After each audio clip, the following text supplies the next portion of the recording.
C'est ça, je voulais commencer par vous dire qu'au Crémis, on constate que plusieurs praticiens peuvent se sentir dépassés par la complexité des problèmes de personnes en situation ou à risque d'itinérance, puis avoir l'impression que de ne pas avoir de prise finalement pour répondre aux besoins de ces personnes-là. C'est un peu pour ça que l'événement d'aujourd'hui nous invite à ne à saisir de la recherche pour reprendre pied en tant que praticien, praticienne devant des phénomènes complexes comme l'itinérance, que ce soit dans l'intervention ou dans le développement ou la gestion de services, l'appropriation de nouveaux dossiers, par exemple.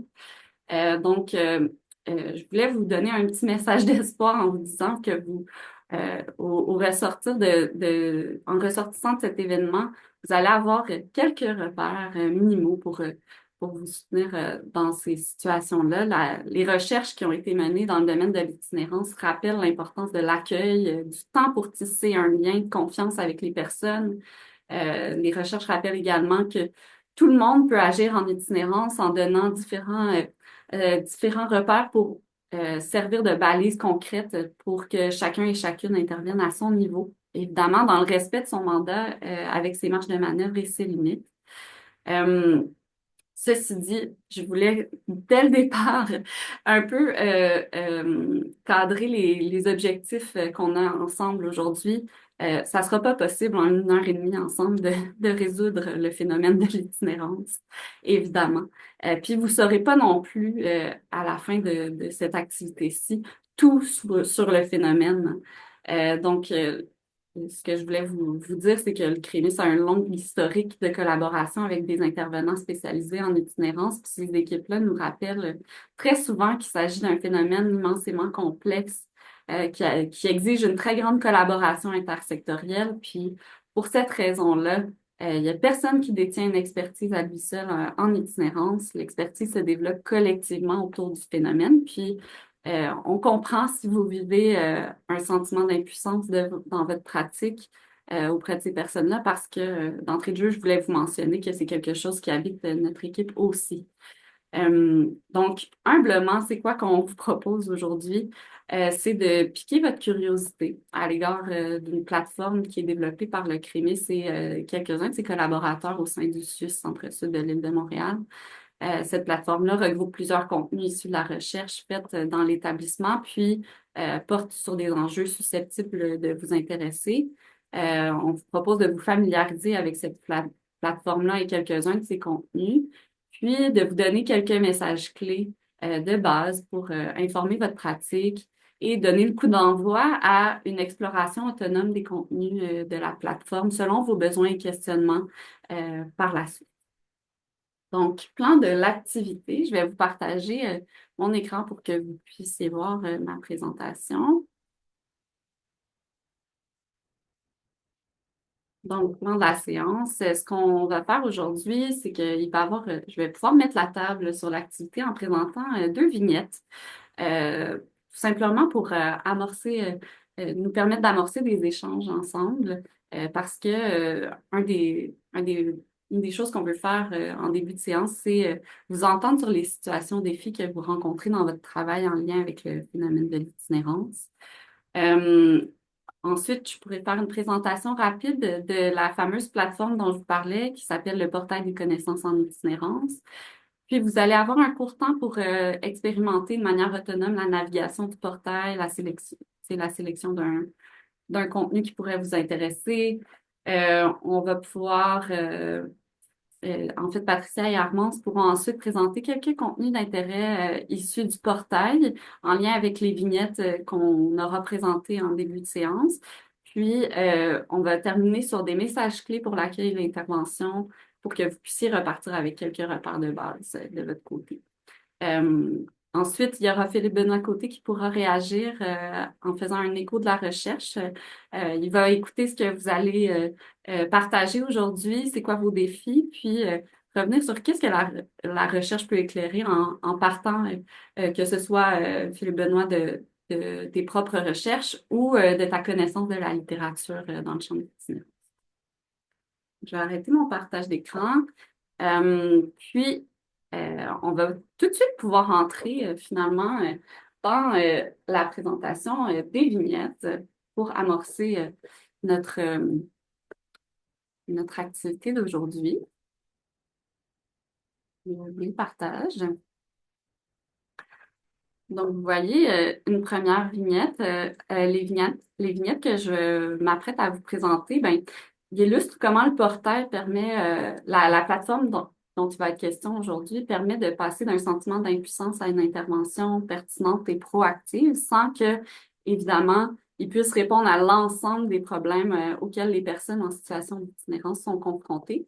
Les vignettes sont peut-être un peu différentes de celles que vous avez l'habitude de voir dans d'autres types de formations parce que ne se terminent pas sur une action à dénouer ou une volonté à décortiquer une intervention, hein.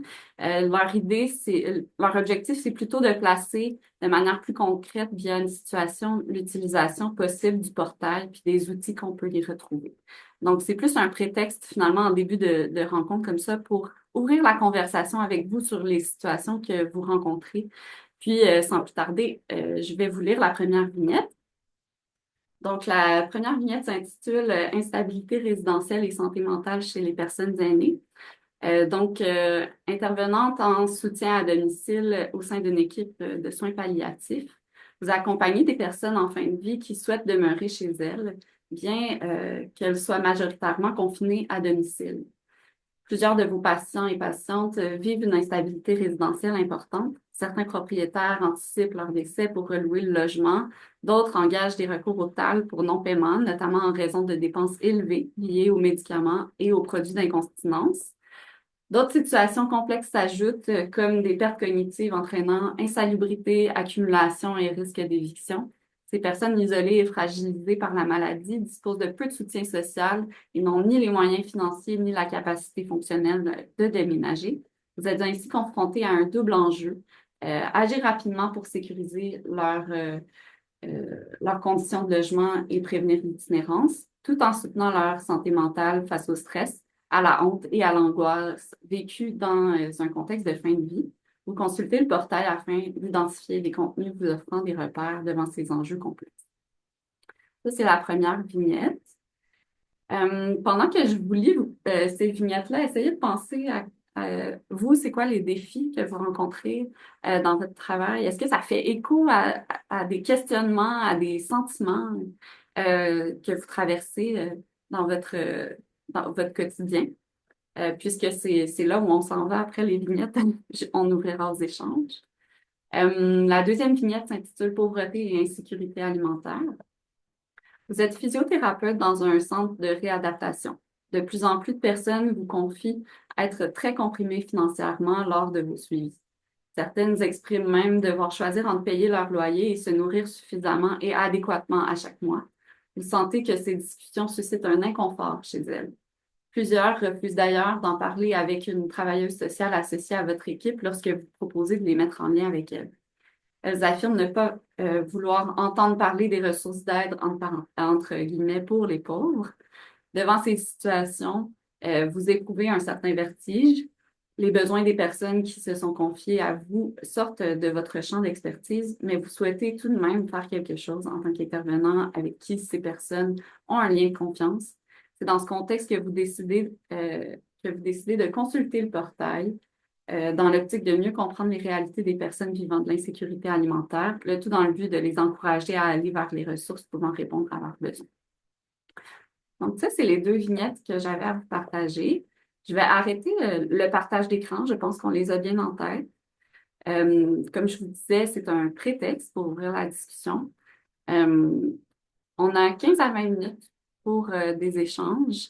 Vous comprendrez que c'est pas suffisant pour résoudre à des situations cliniques complexes, hein, mais vous allez être invité après à chercher des contenus pouvant vous soutenir face à ces défis-là. Donc, c'est intéressant d'entendre la diversité des défis auxquels vous pourriez être confrontés. C'est quoi les enjeux, vous, que vous rencontrez avec l'itinérance? Comment est-ce que ces vignettes font écho à votre pratique?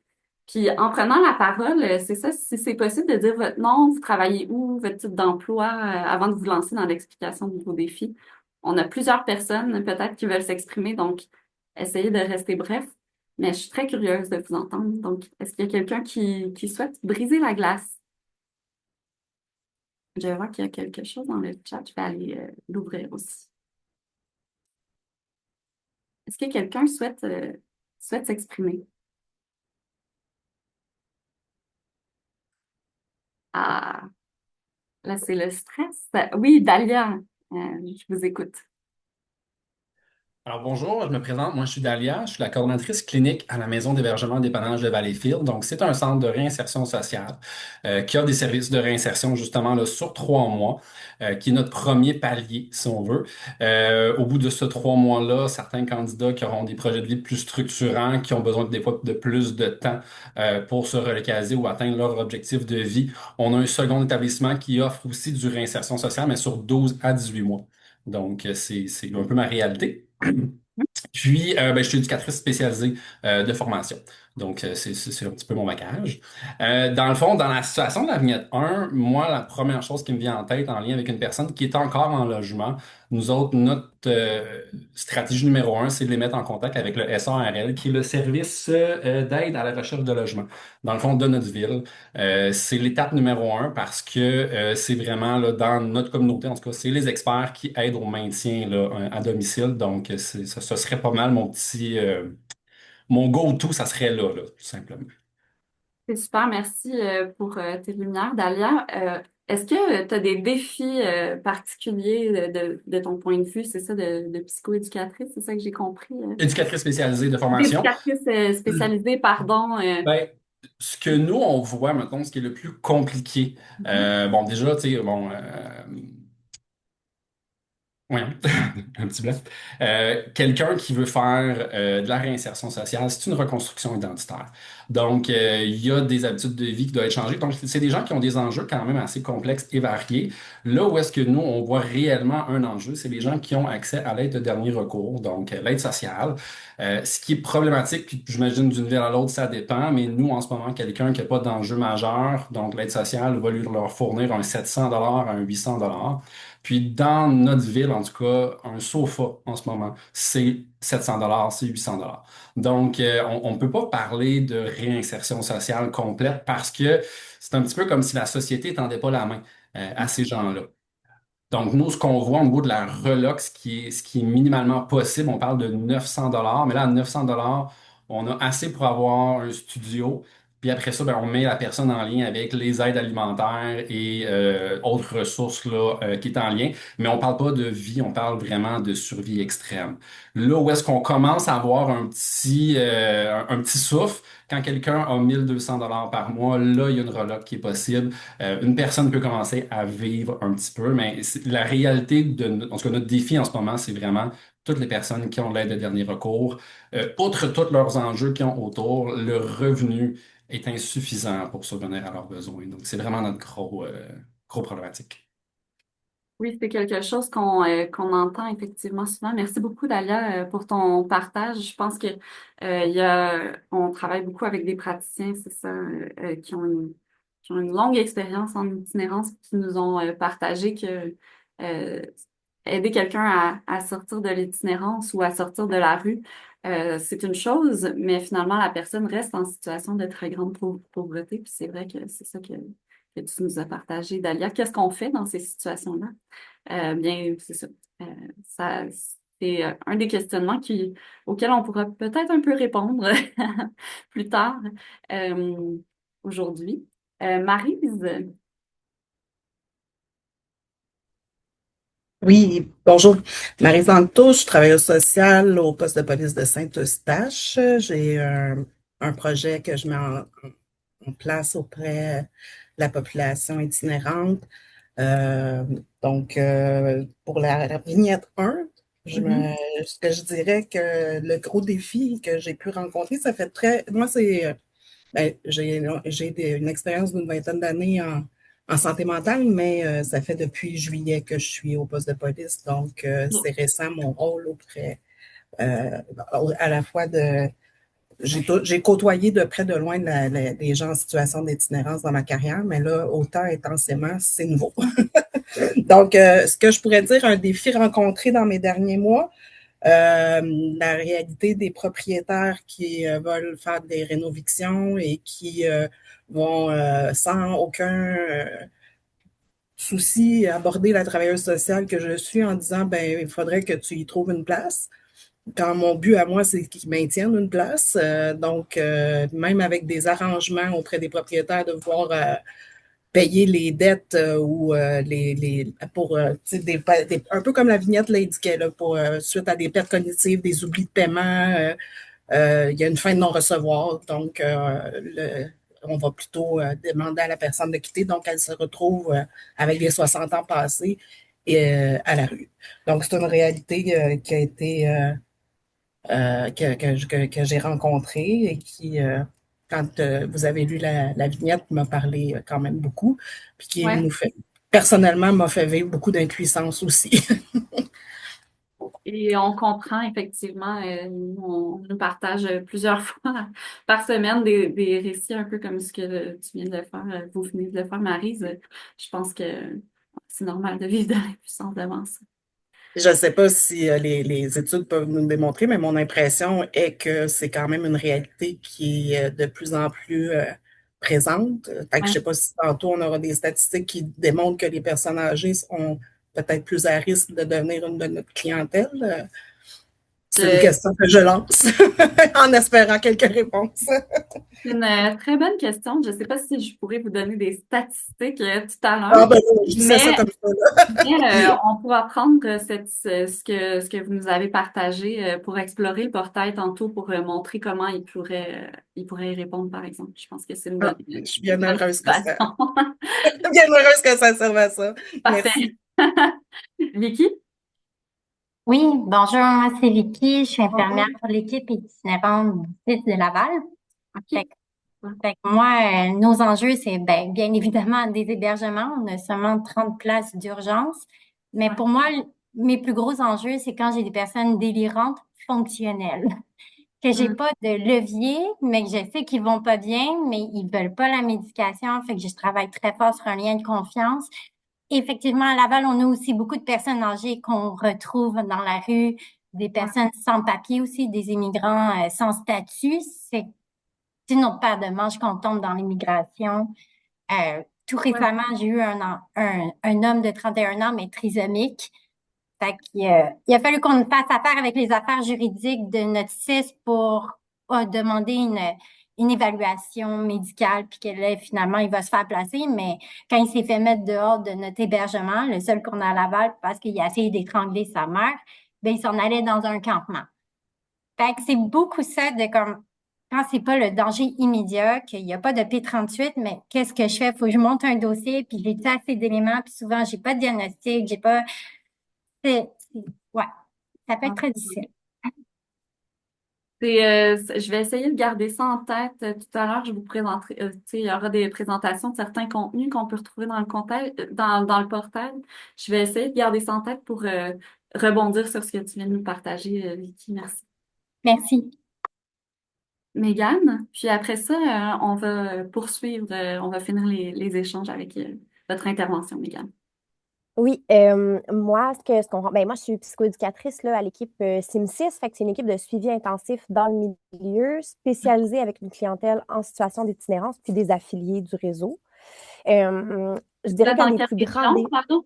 à Québec, à À Québec. On Québec. est affilié à l'Institut universitaire ouais, en santé mentale de Québec. Super. Euh, je dirais le plus grand défi qu'on a, c'est quand nos usagers, qui ont généralement une schizophrénie ou un trouble bipolaire, quelque chose comme ça, sous-affectif,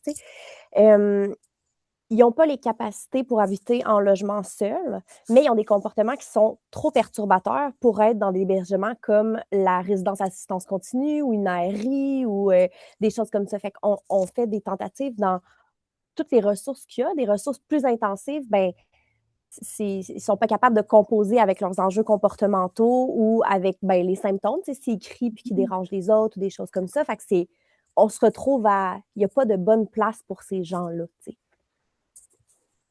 C'est une réalité qu'on entend beaucoup, effectivement, l'adaptation des ressources où peuvent être logées les personnes. Euh, je pense que c'est ça, je pourrais parler tout à l'heure rapidement. Évidemment, on ne peut pas entrer dans tous les contenus qui pourraient être pour tout le monde, mais je pourrais évoquer un contenu qui, je pense, pourrait être d'intérêt sur les questions de comportement qui peuvent être compris comme dérangeants. Mm -hmm. Euh, on pourra y revenir. Merci beaucoup tout le monde pour les partages. C'est toujours super nourrissant. Je sais qu'il y a des chercheurs dans la salle. Je pense qu'ils vont être très, très contents d'être à votre contact puis d'entendre vos partages sur les défis que vous rencontrez dans votre travail. Par ailleurs, c'est ça, dans le chat, n'hésitez pas à partager d'autres situations si vous le souhaitez. Pour l'instant, on a entendu des personnes qui sont plutôt spécialisées sur les questions d'itinérance. N'hésitez pas à le faire, même si vous n'êtes pas, vous n'avez pas le même degré de connaissance ou d'expérience avec ces personnes-là.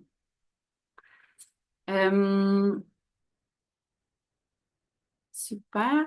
Fait qu'on serait rendu à la présentation rapide du portail dont je vous parlais tout à l'heure. Je vais partager mon écran à nouveau. Ce sera pas long. Juste que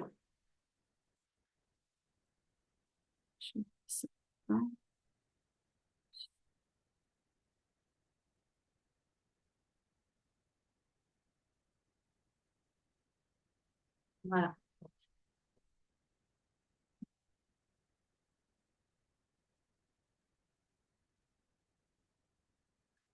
Je remonte. Super. Donc, je vous ai parlé du portail de connaissances en itinérance.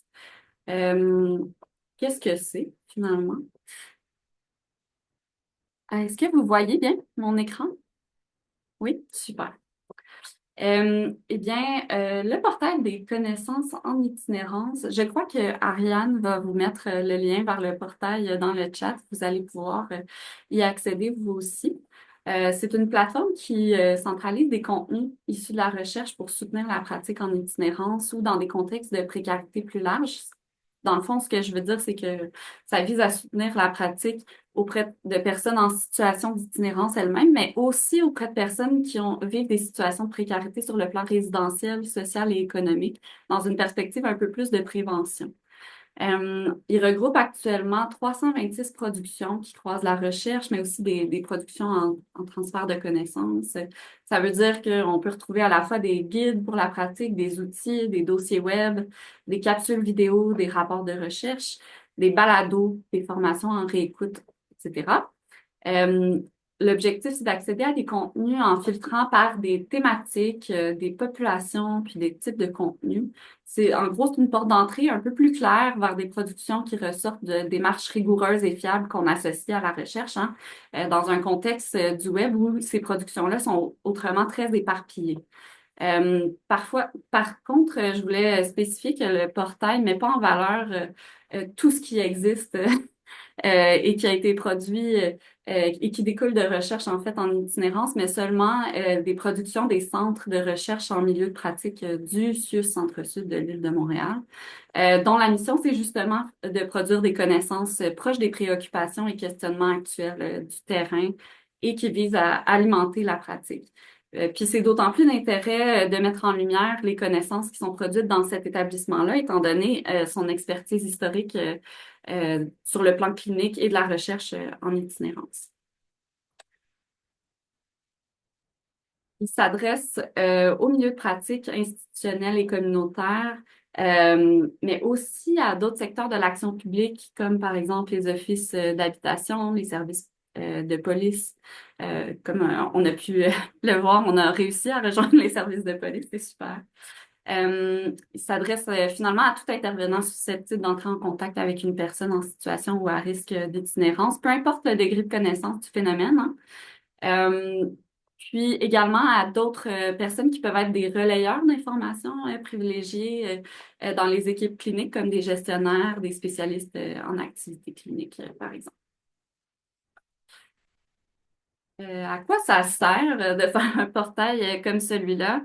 Bien, on pense comme un levier pour outiller et nourrir le jugement clinique, actualiser les pratiques, soutenir la tenue d'activités cliniques dans des équipes, faciliter l'orientation de nouveaux employés, de stagiaires ou toute personne qui veulent s'approprier des nouveaux dossiers en lien avec l'itinérance. Alimenter le développement de différents travaux comme des cadres de référence, des rencontres de cas, etc., sur la base de recherche.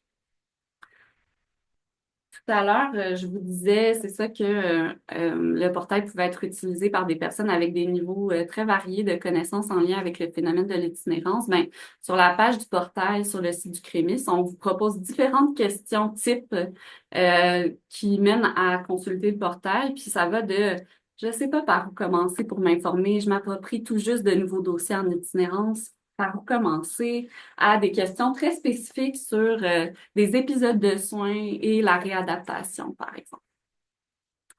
Donc, maintenant que je vous ai présenté à qui s'adresse le portail, à quoi il sert, je vous propose d'aller sur le portail lui-même pour vous montrer un peu comment le naviguer. Ça va être la portion tutoriel de notre séance d'aujourd'hui. Vous voyez bien mon écran? Est-ce que c'est bon? Super. Puis je vais en profiter en même temps pour montrer un peu comment on navigue sur la base des défis que vous nous avez partagés tout à l'heure. Je pense que je vais prendre l'exemple des personnes aînées et de l'instabilité résidentielle. Euh, donc, comme vous voyez, la page du portail, il y a beaucoup d'informations, OK? Ne vous y arrêtez pas. C'est intimidant au départ, mais on nous a dit en faisant des consultations que quand on y met la main, finalement, c'est moins stressant que ça peut y paraître. J'attire votre attention en premier lieu sur la liste des contenus, qui est cette section-ci du portail. Vous voyez, il y a effectivement 326 contenus. L'idée, c'est pas de regarder chacun de ces contenus-là un par un. On ne finira pas. L'idée, c'est plutôt de les filtrer, comme je le disais. Une chose que je voulais vous dire par rapport à la liste des contenus, c'est que lorsque vous cliquez sur un contenu qui va apparaître ici, vous verrez le détail du contenu sélectionné à votre droite. Donc, en haut de la fiche du contenu sélectionné, vous allez trouver des informations sur le projet de recherche. Là, j'ai pas cliqué sur un qui va pouvoir vous montrer, mais sur un projet de recherche ici.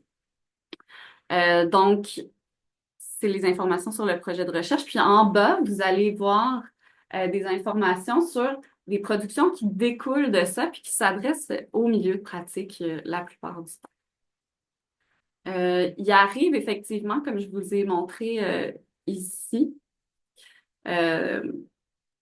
que une partie de la fiche du contenu sélectionné soit vide. C'est normal, c'est parce qu'il arrive que certains contenus du portail ne soient pas associés à un projet de recherche en particulier, mais qui découlent, par exemple, d'un ensemble de recherches auxquelles a contribué un chercheur ou à d'autres types de collaborations entre les milieux de pratique puis les centres de recherche. Dans ce cas-là, le haut de la fiche va être vide. C'est le cas ici.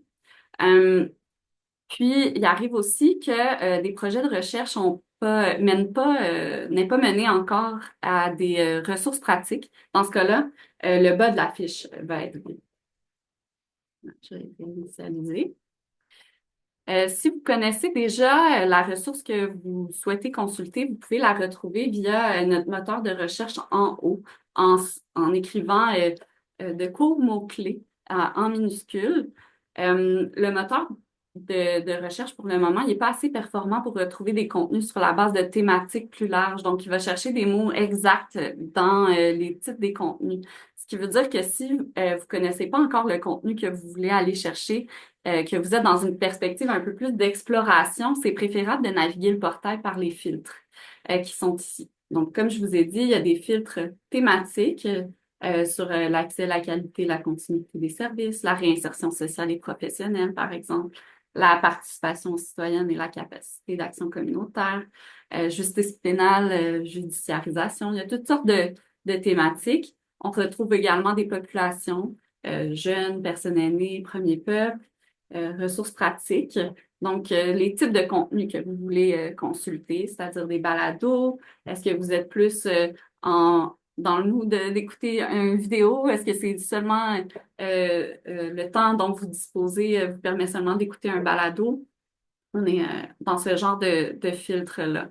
Lorsque vous sélectionnez un filtre, je vais prendre par exemple justice pénale et judiciarisation, bien, vous voyez, il y a un crochet qui apparaît et la liste de contenus, on a un filtre qui s'effectue, puis vous avez seulement les contenus en lien avec ce filtre-là.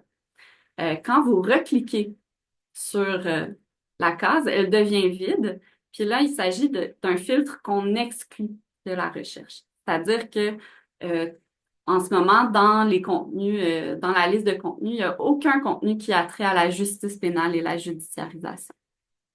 Donc, si vous comprenez bien, c'est possible de faire une recherche, par exemple, sur la justice pénale et la judiciarisation en mettant une case avec un crochet, mais en retirant tous les contenus, par exemple, en lien avec la justice des mineurs et la protection de la jeunesse.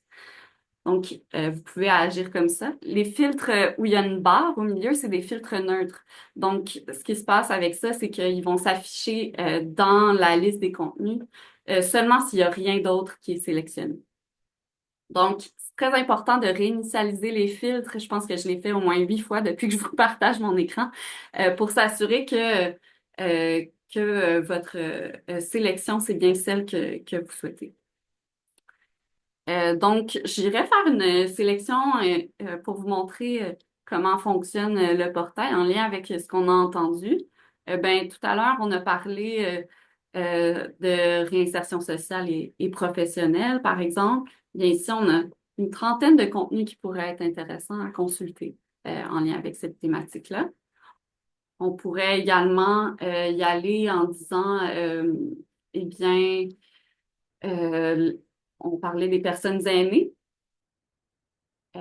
et de leur euh, instabilité résidentielle. Je vais juste le chercher. Eh bien, soit on peut y aller avec accueil et hébergement d'urgence ou bien accompagnement résidentiel. Mais là, on parle on tentait d'essayer de comprendre ben, pourquoi il y a autant d'aînés en situation d'instabilité résidentielle. Ben, on peut cliquer sur ce filtre-ci, puis on a à peu près 7 contenus d'intérêt. Si on veut être encore plus précis, est-ce qu'on veut, par exemple, une conférence ou un webinaire en réécoute? Bien, ben, il s'agit tous de, de conférences.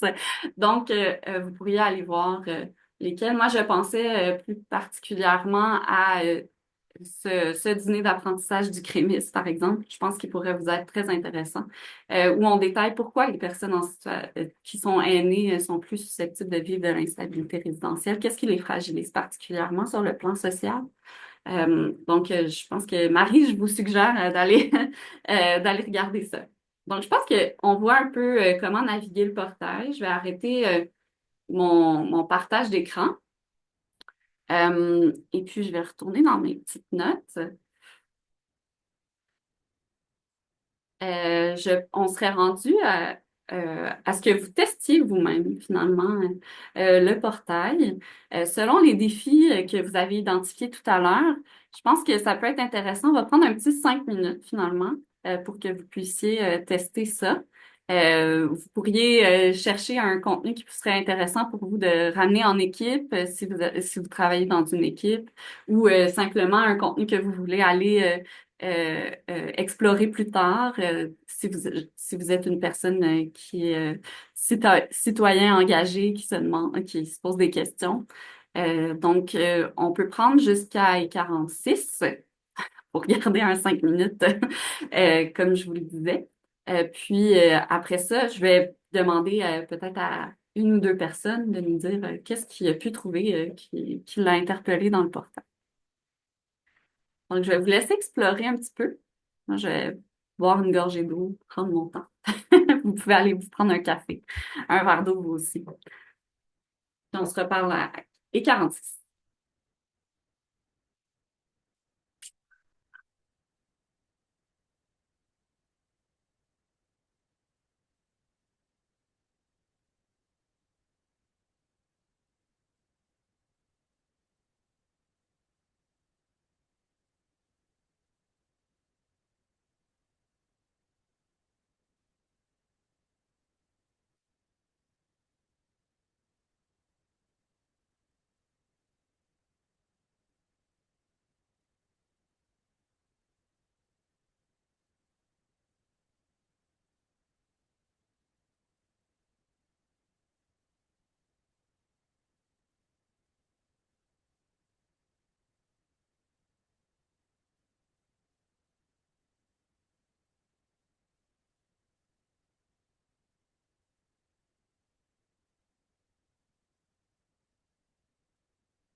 Il est un peu en avance sur mon planning, mais est-ce qu'il y a des gens qui ont déjà identifié un contenu qu'ils voudraient partager en lien avec un défi rencontré dans la pratique?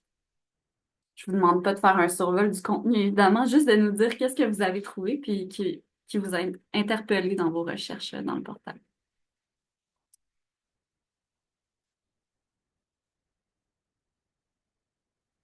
Personne veut briser la glace? Ben, je suis tombée sur un vidéo sur les campements parce que chez nous, ça commence. On en a en bas de 10, mais c'est quelque chose qui grandit vraiment rapidement à Laval. Fait que je Mhm. trouve ça toujours intéressant d'être au courant des lois, c'est quoi leurs droits, puis j'avais vu un autre vidéo, fait que voir comment ça se passe ailleurs dans le Québec. Fait que, ben là, ça tombait sur un petit YouTube de 10 minutes puis qu'on pouvait écouter. C'est super. Je trouve ça super intéressant. Moi, même encore aujourd'hui, je pense que je capte pas l'étendue de tout ce qu'on a produit au Suisse en lien avec l'itinérance. Fait que j'en apprends à tous les jours. Merci, Vicky, de ton partage.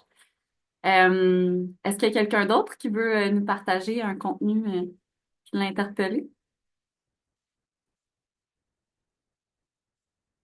Oui, Dalia.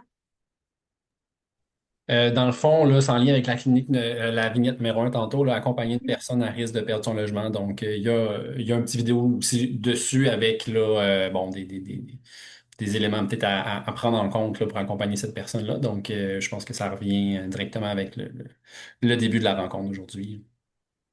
Super, merci, Dalia. Je vois que dans le chat, les personnes partagent des recherches, des études qui ont été réalisées. Je pense que c'est un super endroit, effectivement, si vous voulez partager euh, certains des contenus qui peuvent donner des repères en itinérance. Comme je disais, il faut construire l'intelligence collectivement autour de l'itinérance, fait que n'hésitez pas à le faire. Euh, Dans le fond, on serait rendu, maintenant que vous avez expérimenté vous-même la navigation dans le portail puis l'identification de contenu qui pourrait être d'intérêt pour vous, on serait rendu à une présentation d'Armance et de Patricia qui répondrait un peu aux situations qu'on a vues dans les vignettes. Donc, en amont de cet événement-là, j'ai demandé à Armance et Patricia, qui sont des collaboratrices du portail. Leurs équipes ont alimenté le portail de différents contenus de l'IUGM ou du CRESP. Donc, je les ai interpellées pour qu'elles viennent présenter des contenus produits par ces équipes-là pour donner quelques repères devant les situations présentées dans les vignettes du début de l'activité. L'idée, c'est de vous permettre d'entrer dans certains contenus plus finement, euh, ou en tout cas d'en faire un survol pour que vous puissiez saisir un peu plus le type de repères que peut offrir le portail puis ses contenus. Cette fois-ci, un petit peu plus dans une visée préventive de l'itinérance, comme les vignettes le laissaient entendre. Donc, avant de passer la parole à Armance, je vais vous remémorer un petit peu le contenu de la vignette 1. La première vignette portait sur l'instabilité résidentielle puis la santé mentale chez les aînés. On était dans la peau d'une intervenante en soutien à domicile auprès des personnes qui reçoivent des soins palliatifs et qui doivent naviguer leur fin de vie et une situation d'instabilité résidentielle, chose qui peut causer bien du stress, on comprend. Certaines personnes avaient aussi des pertes cognitives, des enjeux d'insalubrité et d'accumulation dans le logement. Là, évidemment, Armance, elle n'a pas l'odieux de répondre à l'ensemble des questionnements qui peuvent émerger devant un caseload comme celui-là. L'idée, c'est plus de se demander, devant ce genre de situation-là, qu'est-ce que la recherche qui est faite au CIUS peut nous donner comme repère pour se sentir un peu plus assuré dans ses interventions. Donc, Armand, je te passe la parole. Merci Naomi, merci d'avoir enlevé ce poids sur mes épaules quant à l'ampleur de la réponse qui pourrait être apportée à cette vignette-là. Pour vous remettre en contexte, puis comme le disait Naomi, moi je travaille à la mission universitaire sur la gériatrie et le vieillissement. Donc, notre expertise, c'est plutôt le vieillissement, la santé des personnes aînées et pas l'itinérance. Ça ne veut pas dire qu'on l'ignore. Donc, on avait été interpellé, on est interpellé régulièrement par le CREMIS pour aller nourrir le portail avec des ressources qui pourraient soutenir les intervenants et intervenantes en itinérance. Mon équipe est une équipe qui travaille de façon collaborative et en co-construction avec à la fois les milieux de la recherche et les milieux de pratique. Nous, on est à l'Institut universitaire de gériatrie de Montréal, donc un lieu de soins et de résidence aussi pour un certain nombre de personnes aînées. Et pour vous faire bien vous approprier le portail, je vais refaire l'exercice que Naomi venez de vous proposer de faire. Donc, je vais vous partager mon écran. Donc, je vous prie de m'excuser s'il y a quelques lenteurs. Voilà. Donc, comme le disait Naomi, moi, je suis vraiment pas une spécialiste de... Là, vous voyez mon écran maintenant, je pense. Ouais. Je suis vraiment pas une spécialiste de l'itinérance. Le lieu où je travaille n'est pas du tout spécialiste de l'itinérance. Par contre, il y a des contenus qui pourraient vous soutenir. Donc là, je suis sur la page d'accueil du portail. Puis donc, moi, je m'intéresse aux personnes aînées dans le cadre de la vignette 1. Puis, on a parlé de santé mentale. Donc, je vais sélectionner bien-être et santé mentale. Ça marche. Et là, j'ai une ressource qui s'appelle Programme Visage, formation et outils pour identifier et contrer la détresse psychologique chez les personnes aînées. Donc, on est vraiment dans un outil qui porte sur la santé psychologique des personnes aînées. C'est sûr que c'est pas en contexte d'itinérance, mais c'est en contexte de vieillissement. C'est un programme qui est développé par Sébastien Grenier, enfin, qui est sous l'égide de Sébastien Grenier, qui est un psychologue, chercheur clinicien qui travaille notamment au centre de recherche de l'Institut universitaire de gériatrie de Montréal. Donc, ben, si vous voulez, je vais vous emmener dans une petite promenade sur la plateforme Visage pour vous montrer un petit peu ce que vous y trouvez. Là, on a fait le bout portail des connaissances et une fois qu'on sort du portail des connaissances, si je clique sur Visage, hop, maintenant ça rame. Alors, j'ai bien fait d'ouvrir en avance. Voilà. Donc là, vous imaginez, j'ai appuyé sur Visage avec le partage d'écran, c'est un petit peu plus long. Il faut se créer un espace membre. Tout est gratuit. Je vais me référer à mes petites notes pour ne rien oublier. C'est un projet, donc Visage, c'est un projet de transfert de connaissances qui est issu de la recherche et de la pratique et qui regroupe un très, très, très grand nombre de ressources sur la santé psychologique des personnes aînées. Quand je parlais avec une des personnes qui travaillent là-dessus à temps plein, elle me disait on veut vraiment parler de santé psychologique plutôt que de santé mentale qui parfois peut être connotée un petit peu négativement aussi. C'est la santé psychologique des personnes aînées. Donc, quand on arrive là-dessus, on voit qu'il y a plusieurs onglets. Donc, je vais vous emmener dans Programme, qui est leur principal. Ça s'ouvre. Voilà, ça présente le. Attends, excusez-moi, c'est un petit peu long. J'espère que vous avez pas mal au cœur. Si vous êtes en train de manger, faites attention à vous. Donc, attends, je retourne là. Voilà. Et donc là, on voit qu'il y a plusieurs formations. En fait, il y a un programme de formation qui porte sur différentes thématiques. Donc, il y a l'anxiété, la dépression, l'insomnie et des éléments fondateurs liés à la santé psychologique. Donc, par exemple, si je vous emmène dans dépression, là, vous allez voir qu'il y a la présentation globale du module d'apprentissage. Ensuite, il y a les nuances, ce qui va distinguer la dépression, la déprime, comment identifier. Puis là, il y a une conférence, puis pour aller plus loin, donc d'autres sources. Dans chacun, puis après, il y a un deuxième niveau qui va être comment intervenir. Donc là, c'est plus, une fois que j'ai compris les différents, enfin, je vois que vous êtes quand même un public assez spécialisé, vous devez quand même avoir un certain nombre de notions de base, mais après, ça peut être comment intervenir en contexte de vieillissement. Donc, autour de la déprime, du deuil, de la dépression, les sources potentielles de dépression chez les personnes aînées, qu'est-ce qui peut être plus souvent à l'origine de ça? Puis, comment la gérer? Et puis, il y a une conférence souvent de Sébastien Grenier qui donne beaucoup de conférences sur les thématiques liées à la dépression et à l'anxiété chez les personnes aînées. Puis ensuite, il y a toute la question plus scientifique, ce que la science va dire sur l'agisme, sur l'alimentation, des caractéristiques sociodémographiques. Donc ça, on peut trouver ça va être à partir des recherches qui sont faites à la fois par l'équipe du projet, mais aussi plus largement, évidemment. Donc ça, ce sont des modules d'apprentissage. Il y en a différentes thématiques. Il y a toujours 3 aspects, une introduction plutôt générale, quelque chose plus lié à l'intervention, comment intervenir, puis ce que la science dit. Il y a un petit élément que j'ai oublié de vous dire, c'est que ce programme a été créé pour accompagner les personnes qui travaillent avec des personnes aînées et qui s'intéressent à leur santé psychologique, qui veulent les soutenir, qui veulent s'outiller quant à la santé psychologique des personnes aînées. Donc voilà. Ensuite, il va y avoir tout ce qui est... Pardon, je vous donne mal au cœur, je suis désolée. Voilà. Donc là, il y a toutes les conférences. Donc ça, sur une base très régulière, il y a des conférences qui sont données. Il y en a vraiment beaucoup, beaucoup, beaucoup. Et par exemple, la prochaine porte sur les signes de dépression chez les personnes aînées. C'est le 21 avril. Comme je vous disais, c'est gratuit. Il faut juste s'inscrire à la plateforme pour y avoir accès. Donc il y a 2 conférences qui vont être données. Bon, c'est toujours Sébastien Grenier, mais je vous rassure, ils invitent d'autres personnes. C'est pas juste lui. Il y a aussi d'autres personnes qui sont invitées là.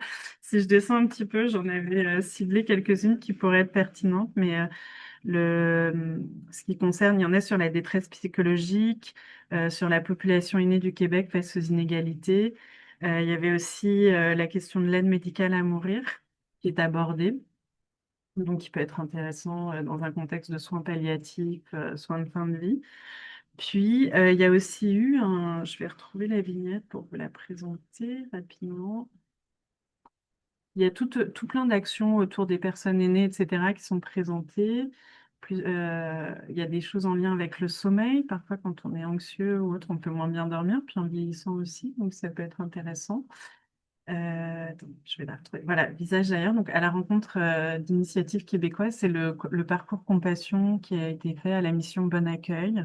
Donc, justement, là, j'entendais parler de personnes immigrantes, etc. Donc, avec les personnes immigrantes en contexte de vieillissement et d'itinérance. Donc ça, si ça vous intéresse d'aller y jeter un coup d'œil, ils ont fait un, un programme pilote, je ne sais pas si on peut l'appeler comme ça, mais enfin ils ont développé un accompagnement pour les personnes aînées qui étaient issues d'immigration et sans ressources. Donc là, dans ce webinaire-là, ils le présentent. Voilà, donc ça je vous invite à vous inscrire là, je parle, et à aller faire un petit tour pour essayer de trouver des ressources. Il y a régulièrement, on vous informe des prochains webinaires, donc ça permet de savoir de quoi on va parler. Donc ça, c'était ce que je pouvais vous partager, qui pourrait vous soutenir quant à la santé mentale, psychologique des personnes aînées, puis évidemment des problématiques qui peuvent être rencontrées dans ce contexte-là. Voilà.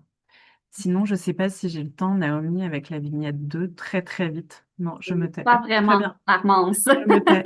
J'arrête. Je vous remercie d'avoir été attentif et attentive. Je m'en vais tout de suite.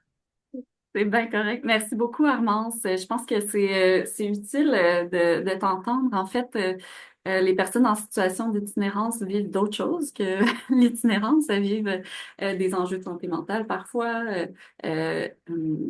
Donc, je pense que des enjeux avec le sommeil, évidemment. Mais bon, quand elles sont de retour en logement, ça peut être intéressant de s'outiller également autour de ça. Merci. Euh, donc, peut-être que avant de passer la parole à Patricia, je reviendrai aussi sur la vignette 2, qui portait sur la pauvreté et l'insécurité alimentaire. On était dans les bottes d'un physiothérapeute qui, lors de ses suivis dans un centre de réadaptation, recevait des confidences de personnes qui devaient choisir entre payer leur loyer et se nourrir adéquatement chaque mois. Ces personnes-là vivaient de la honte tellement que, malgré leurs besoins, elles ne souhaitaient pas en parler à un travailleur social ou être référées à des ressources, entre guillemets, pour les pauvres. Ici, même chose, Patricia, on s'attend pas à ce que tu aies réponse à toutes les questions et toute l'impuissance qu'on peut vivre devant des situations comme ça. Mais on se demande quand même, c'est quoi les repères qu'offre la recherche pour alimenter le jugement professionnel devant ces défis-là. Je te passe la parole, Patricia, puis pour te donner suffisamment de temps, on peut aller jusqu'à 1h05. Merci beaucoup. Bonjour, merci beaucoup de m'avoir invité. Donc, le CRESP est une structure un peu différente. Nous sommes issus d'un partenariat entre le CIUS de Centre-Sud et l'Université de Montréal et nous sommes un centre de recherche financé par le Fonds de recherche du Québec depuis 2019. Nous ne sommes pas un milieu clinique, nous sommes un peu différents de autres amis. On est au CIUS de Centre-Sud à cause de la proximité avec la Direction régionale de santé publique de l'Université de Montréal, de CIUS de Centre-Sud. Euh, et nous promouvons la collaboration entre les milieux de recherche et de pratique par notre proximité effectivement avec des institutions de santé publique locales, provinciales, fédérales, de même qu'avec les membres de la société civile, notamment le milieu communautaire. Les membres de notre centre couvrent l'ensemble des disciplines pertinentes à la santé publique. Et donc, ils sont issus de 8 facultés différentes. Nous avons plus de 80 chercheuses et chercheurs, ainsi que des membres experts et expertes qui viennent d'organisations partenaires. Ce qui vous montre à ces moments, c'est notre programmation scientifique, les thèmes de notre programmation scientifique qui sont sur 3 piliers différents qui incluent la recherche collaborative et bien sûr la réduction des inégalités. Donc, moi, je vais faire un peu le même que Armance et je vais passer au volet du portail et un peu vous présenter un peu de nos contributions. En fait, une chose que je voulais souligner, c'est que l'invitation du Crémis montre bien la force importante du portail. Quand nous cherchons dans le portail, nous ne trouvons seulement le contenu issu du Crémis, mais de tous les centres de recherche et les instituts affiliés au siège de Centre-Sud. Et donc, chaque centre s'occupe des perspectives différentes, de sujets différents et amène sa propre contribution. Le portail montre la complémentarité de toutes ces productions-là et montre bien que le travail en silo n'est pas une option pour véritablement améliorer la santé des populations. Et c'est ça que nous voulons tous et toutes. La contribution de notre centre concerne plutôt les personnes dites à risque d'itinérance, donc des personnes qui vivent d'instabilité, précarité, qui cumulent différents facteurs susceptibles de les amener vers l'itinérance et qui subissent des inégalités en matière de santé, comme vous avez vu, un de nos piliers de notre recherche. Donc, nos ressources, la liste de nos ressources aide à mieux comprendre différentes populations vulnérables, les populations migrantes, LGBTQ, autochtones, avec des enjeux de dépendance et offre des pistes pour agir face aux inégalités vécues par eux. Aujourd'hui, je vais aller dans le sujet de l'insécurité alimentaire, le thème de la vignette. Donc, je vais cliquer sur le filtre insécurité alimentaire et je vais vous parler un peu de l'étude parcours. Donc, ici, c'est un peu un exemple un peu différent. C'est un projet, je vais vous montrer l'étude parcours, qui a associé plusieurs ressources. Euh, Qu'est-ce que l'étude parcours voulait? Donc, un peu plonger sur les réponses de qu'est-ce qui arrive aux personnes qui utilisent l'aide alimentaire d'urgence. Est-ce qu'ils arrivent à retrouver la sécurité?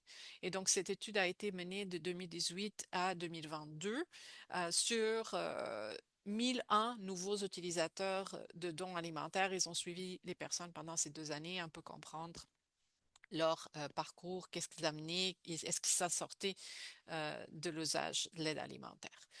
Ces participants ont été recrutés à la collaboration de 106 organismes communautaires, donc bien ancrés sur le terrain, situés dans 4 régions, Montréal, Mauricie, centre du Québec, Lanaudière et Estrie. Donc, ça représente le milieu urbain, périurbain et rural.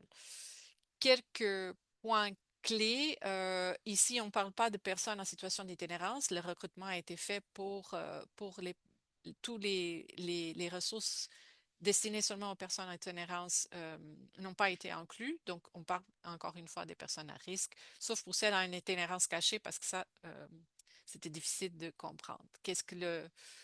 que nous savons sur ces personnes, plus de 80% des nouveaux utilisateurs vivaient en situation d'insécurité alimentaire et plus 50% situation grave. Qu'est-ce que ça veut dire? Ça veut dire qu'ils peuvent passer toute une journée sans manger. Je vais un peu sauter dessus pour plonger dans les ressources. D'emblée, vous avez le site web de l'étude. Et si vous cliquez, vous visitez le site du parcours. Je ne vais pas sortir de la plateforme pour pouvoir un peu parler de l'ensemble des ressources. Dans le site web, vous apprenez plus sur l'équipe, sur les organismes communautaires qui ont soutenu la démarche. Vous avez accès à plusieurs ressources et aussi, si vous voulez vraiment plonger, tous les articles scientifiques, rapports qui ont été rédigés à propos. Et pour le portail, nous avons choisi de souligner 4 ressources. Le numéro de notre publication Lumière sur la recherche au CRESP qui porte sur les principaux résultats, mais surtout offre des pistes d'action. Ensuite, vous avez un portrait des 1001 nouveaux utilisateurs de dépannage alimentaire. Ça vous donne vraiment la diversité de situations, la diversité de vulnérabilité de ces utilisateurs. Et ensuite, 2 présentations dans notre congrès annuel, chacune de 10 minutes. On est vraiment serré dans les temps, donc ça vous permet d'avoir un aperçu en premier, c'est qui ces personnes qui se présentent à la Banque alimentaire pour la première fois et leur parcours, qu'est-ce qui arrive à leur parcours. Je vais utiliser juste 1 minute de plus, si tu me permets, Naomi. Qu'est-ce qui nous apprend que les personnes en situation de sécurité alimentaire ne sont pas toutes vulnérables de la même façon et que les usages de différents services sont différents. Donc, ils peuvent être au niveau d'aide alimentaire récurrent, chronique, arrêt lent ou durable. Et ce que nous comprenons, c'est que les banques alimentaires ne peuvent pas répondre toutes seules à la diversité des besoins. Je saute à la fin un peu. Le contenu du portail peut aider un peu à identifier où commence ou se termine son mandat et vers qui aller pour ne pas rester seul avec des situations complexes comme Naomi disait au départ. Il nous faut une multiplicité de perspectives arrimées pour mieux contribuer à connaître la réalité, à dégager des pistes d'action, encore une fois, pour résoudre des problèmes complexes et améliorer la santé avec un grand S. Donc, je vais m'arrêter. Merci, Patricia. C'est super d'avoir pu compter sur vos contributions. Je voulais juste clarifier ce que tu viens de dire. Dans les contenus, il n'est pas écrit si vous êtes dans telle direction, c'est ça que vous devez faire. C'est ça que vous pouvez faire. Les contenus qui ont été produits s'intéressent pas à la manière de faire redescendre directement dans vos services puis dans vos directions les bonnes pratiques. En fait, finalement, les contenus se positionnent plus comme étant voici ce que la littérature, voici ce que les recherches disent sur, par exemple, les parcours des personnes en insécurité alimentaire et voici des types de ressources, leur navigation dans les types de ressources en aide alimentaire. Et finalement, on fait confiance aux professionnels qui sont les mieux placés et qui maîtrisent le mieux les limites et les marges de manœuvre de leur mandat puis de leur mission pour faire atterrir un peu pour s'inspirer puis pour faire atterrir, c'est ça, ces recommandations-là lorsqu'il y en a dans leur pratique. Puis c'est un peu dans cette perspective-là que je vous amènerai à vous présenter quelques messages clés pour l'intervention. Ça va vite, le temps file. Donc, je vais y aller rondement. Comme je vous disais, vous êtes d'horizons très variés aujourd'hui parmi nous. Euh, Puis, ce qui fait que c'est pas si évident de donner des recommandations pour la pratique qui s'appliquerait dans toutes les situations qui vous concernent. Donc, je vous propose de vous donner des pistes pour l'intervention qui ont trait plus à la posture d'accueil et d'intervention en vous invitant de votre côté à vous demander comment vous pourriez édifier ces principes-là dans vos milieux, dont vous maîtrisez évidemment beaucoup mieux que moi les marges de manœuvre et les limites, comme je vous disais. Donc, je vais vous partager mon écran. Euh, Partage. Voilà. Vous voyez bien? Ouais, super. Je vais ressortir mes petites notes. Donc, les messages clés que je m'apprête à vous présenter, ils sont issus du Guide des bonnes pratiques en itinérance, qui est une production du CREMIS et qui, elle, résulte d'une démarche de recherche puis de mobilisation des connaissances, un peu comme la plateforme Visage, finalement. Les conseils qu'on y retrouve sont issus de la littérature scientifique puis de recommandations de la part d'intervenants avec une grande expérience dans le champ de l'itinérance au Québec. Les publics du guide, puis ses objectifs ressemblent beaucoup à ceux du portail, donc je ne vais pas m'y attarder plus longtemps que ça. Ce que je voulais vous dire plus spécifiquement, c'est que les publics du guide, euh, ben, c'est un large public qui, dans le fond, interpelle des personnes avec des degrés de connaissance sur le phénomène de l'itinérance variés, des intervenants, des personnes dans des rôles de soutien clinique ou d'encadrement également. Puis globalement, il vise à soutenir la capacité d'action de chacun à son niveau. Euh, je crois qu'Ariane vous a mis le lien vers le guide des bonnes pratiques. Je vous laisserai l'explorer de votre côté. Je voulais vous dire que ce guide-là, c'est ça, il comporte plusieurs portes d'entrée. Il comporte 14 capsules vidéo d'entrevues et de témoignages de praticiens qui œuvrent auprès de personnes en situation d'itinérance. Tout à l'heure, on a parlé de la capsule sur accompagner une personne à risque de perdre son logement. Bien, ça, c'en est une. Chaque capsule dure 3 à 4 minutes. Il y a 4 fiches pratiques de base à adopter qui s'interrogent à comment accueillir, comment répondre aux besoins, comment donner des soins, comment accompagner les personnes en situation d'itinérance. Il y a 10 fiches situations défis rencontrées dans l'intervention. Par exemple, il y a une fiche qui s'intéresse à la question comment nourrir ou éveiller la motivation au changement des personnes en situation ou à risque d'itinérance qui se présentent dans les services.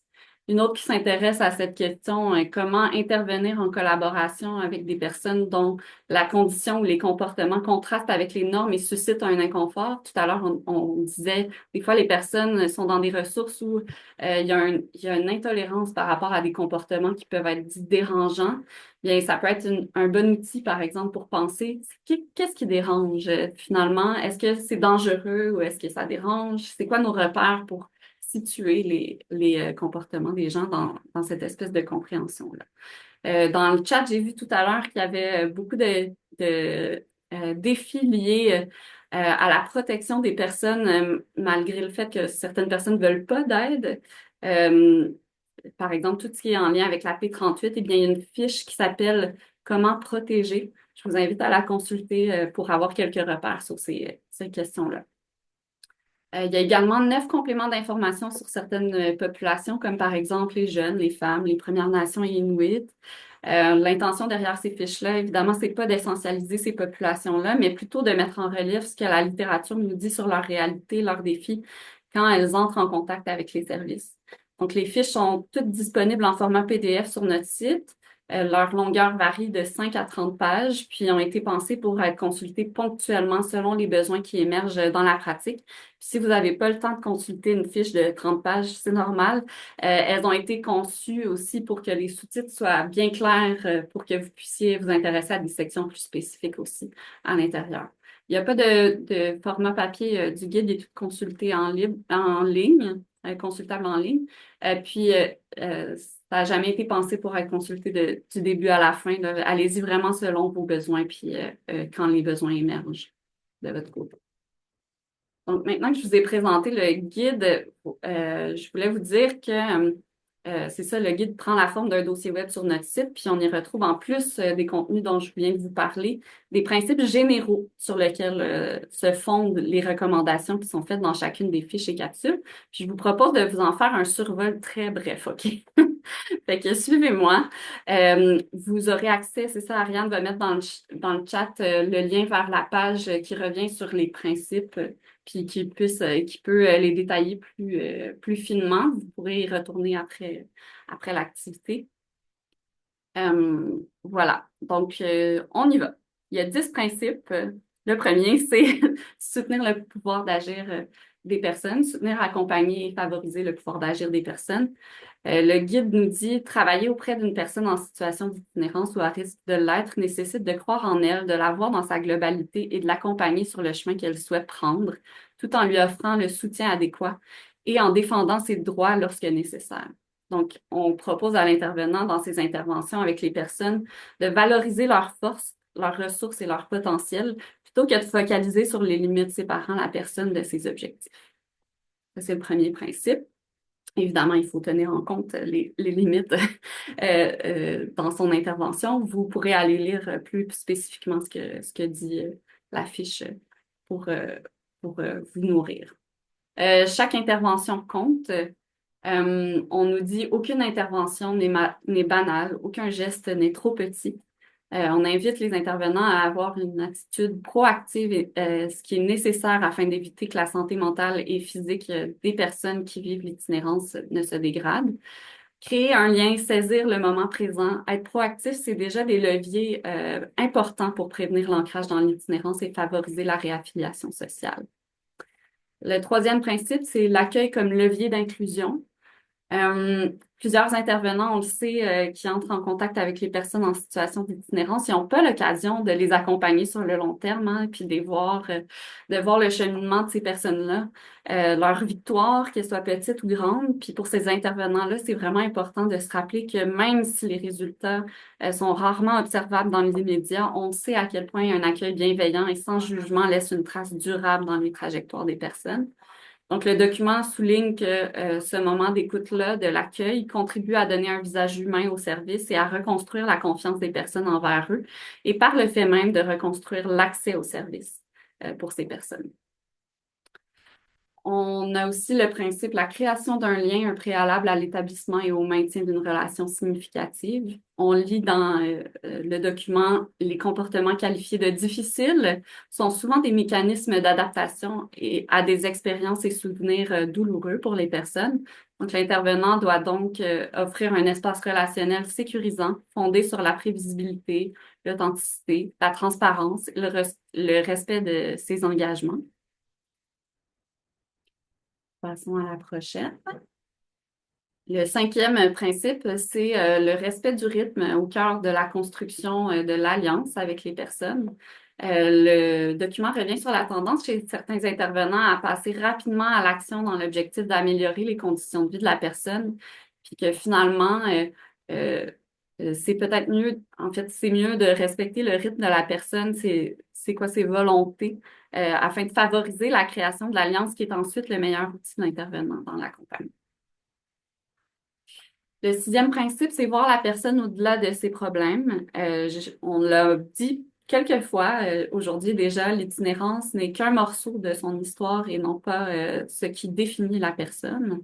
Puis elle possède des forces, des stratégies et une histoire, et aussi des problèmes liés à sa trajectoire particulière, d'où l'importance de prendre chaque personne, d'individualiser l'intervention et de la personnaliser. D'avoir une approche globale, en fait, auprès de la personne. Septième principe, nourrir l'espoir. Où est-il? La conviction que le changement est encore possible, c'est-à-dire de nourrir l'espoir et croire au changement. Le regard bienveillant de l'intervenant permet de cultiver l'espoir auprès des personnes qui peinent à s'accorder de la valeur et à se reconnaître capables d'atteindre un mieux-être. Donc, c'est tout à fait important de cultiver cet espoir-là avec la personne. Huitième principe, celui de la souplesse, de la créativité et de l'adaptation. L'engagement de personnes marginalisées dans une démarche de soins dépend fortement de la souplesse, de la créativité et de la capacité d'adaptation des services. On sait que les parcours des personnes en situation d'itinérance ou à risque de l'être sont souvent discontinus, sont marqués par des séjours en hôpital, en détention, en thérapie. Donc, comprendre les vulnérabilités puis les forces de la personne, veiller à la continuité des services et faire preuve de créativité, c'est essentiel pour surmonter les barrières liées à une organisation des services qui est parfois contraignante pour ces personnes, puis qui fait souvent qu'elles tombent dans les cracks du système, comme on dit dans le langage courant. Il nous reste deux principes. Le neuvième principe s'appelle savoir être attentif à soi pour bien prendre soin de l'autre. L'intervention auprès de personnes en situation d'itinérance expose à des émotions intenses. Ça peut être l'impuissance, la colère, le découragement, le sentiment d'être isolé. Le guide recommande à l'intervenant de trouver des stratégies qui lui permettent de renouveler son énergie, de se ressourcer, de se préserver, en partageant ce qu'il vit, par exemple, en identifiant des personnes qui lui offriront du soutien à lui aussi, à lui et à elle, évidemment. Euh, la coopération, la collaboration et la concertation, c'est le dernier principe. Les problématiques des personnes sont complexes, mais elles ne sont pas indéchiffrables lorsqu'on fait alliance avec d'autres professionnels. L'itinérance nécessite une mobilisation collective, à la fois du réseau de la santé et des services sociaux, des organismes communautaires, des institutions et des organismes qui travaillent dans le domaine de la justice, des ressources en hébergement, etc. Euh, Toutes ces missions-là sont complémentaires, puis la continuité des services dépend de cette collaboration-là. Donc, je vais arrêter mon partage d'écran. Et puis, comme je vous ai dit, il s'agit de grands principes. Je vous invite à aller fouiller dans le guide des bonnes pratiques, puis dans le portail pour aller faire des considérations un petit peu plus spécifiques, des situations défis plus spécifiques également, pour obtenir des repères plus circonstanciés aussi à votre pratique. Mais là, maintenant que j'ai dit ça, j'ai envie de me retourner vers Philippe Benoît Côté, qui a une expertise de recherche sur le phénomène de l'itinérance. Philippe Benoît, tu as entendu plusieurs situations défis rencontrées par des milieux de pratique aujourd'hui. Également, je t'ai fait un refresh sur les principes recommandés dans le guide des bonnes pratiques. Puis à la lumière de tes recherches, sur quoi est-ce que tu aimerais insister aujourd'hui? Qu'est-ce que la recherche peut nous offrir comme lumière, d'après toi? Il y a plusieurs choses en fait qui étaient mentionnées. Puis je suis pas un spécialiste de l'ensemble du phénomène de l'itinérance, là. Euh, euh, En fait, il y a plusieurs choses qui m'ont frappé en fait quand même dans la conférence midi de ce midi. Entre autres, je pense tantôt dans la période là, tu sais, de questions, de témoignages en fait là, j'ai senti en fait un peu une impression d'impuissance de la part de certaines personnes intervenantes. Ça, en fait, je voudrais comme le mettre de l'avant, en fait, le souligner, parce que dans nos travaux de recherche, dans les travaux que j'ai menés jusqu'à maintenant depuis 15-20 ans, là, ce sentiment d'impuissance revient constamment. Fait que, tu sais, juste pas banaliser, mais revenir à normaliser, en fait, ce sentiment-là, parce qu'on fait face à une situation d'une complexité quand même assez grande. Euh, Ça veut pas dire, ce sentiment d'impuissance ne veut pas dire qu'on ne peut pas rien faire, mais ça veut dire que c'est normal parce qu'on fait face à une situation qui nous dépasse souvent comme personne intervenante. Puis je pense que le guide des bonnes pratiques, quand même, Naomi l'a bien illustré, il n'a pas de pratique parfaite. Tu sais, les travaux nous montrent qu'en fait, c'est une multiplicité en fait, de pratiques. On ne peut pas répondre non plus à l'ensemble des besoins. Euh, Autre chose aussi, derrière cette notion de sentiment d'impuissance, euh, de diversité en fait des pratiques, je pense qu'aussi, il faut voir l'itinérance pas juste du bout de l'intervention d'urgence, en fait, comme on a souvent tendance à mettre l'accent en fait dans nos services. C'est nécessaire, évidemment, tu sais, toutes les études montrent que ben, faut concentrer une partie de nos efforts à essayer de soutenir les personnes qui se retrouvent en crise dans la rue, en très grande désaffiliation. Mais il reste que les travaux montrent aussi qu'on a des pistes, en fait, assez claires quand même sur les points tournants, les points de bascule vers l'itinérance. J'entendais tantôt mes collègues là, quand ils parlaient de précarité alimentaire ou tu sais, de vieillissement, les enjeux de santé mentale. Ce sont tous des facteurs, en fait, de fragilisation dans les trajectoires qui peuvent mener vers l'itinérance ou maintenir les personnes en situation d'itinérance. Donc, je trouve qu'un des éléments aussi à tenir en considération, c'est que il faut aussi mettre nos efforts, pas juste en sortie ou crise d'urgence, itinérance, dans une logique aussi peut-être de prévention de l'itinérance. Et ça, c'est peut-être un message peut-être davantage, pas tant pour les personnes intervenantes que peut-être plus pour le gouvernement, mais essayer de voir un peu ça autrement, puis d'essayer de pas juste mettre des efforts sur le nombre de personnes qu'on sort de l'itinérance, mais d'essayer de mettre davantage d'emphase sur les facteurs de fragilisation dans notre société pour être capable de maintenir les personnes à l'intérieur de la société, de maintenir cette forme d'intégration sociale. Fait que ça veut dire que, ben, justement, les enjeux de santé mentale, il faut les voir autrement, peut-être penser même déjà à l'école, dans les espaces publics, davantage de travailleurs de rue, donc de mobiliser de différentes façons, en fait, les leviers qu'on a dans notre société.